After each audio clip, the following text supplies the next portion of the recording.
Welcome to Guide Guru. We hope this video helps.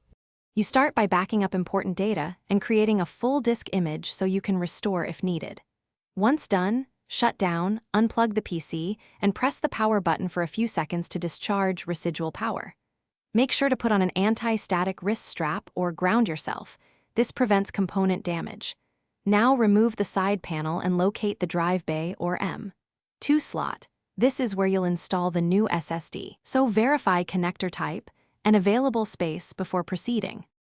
You now remove the existing drive carefully, unplug SATA data and power connectors or unscrew the M2 mounting screw and slide the module out at an angle.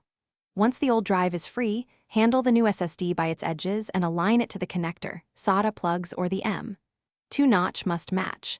Insert the drive firmly, screw it down to the bay or standoff, and reconnect cables with a gentle push. A loose connection causes detection failures. After securing everything, double-check cable routing for airflow and clearance. You should power on and enter BIOS or UEFI to ensure the new SSD is detected and set the correct boot order. Change SATA mode if your OS requires ASI. Next, clone your old drive image or perform a fresh OS install. Cloning preserves settings and apps, while reinstalling can avoid legacy issues. Once the system boots from the new SSD, verify partition alignment, enable trim, and run a smart health check. If the drive isn't recognized, reset cables, try a different port, or update BIOS as a troubleshooting step.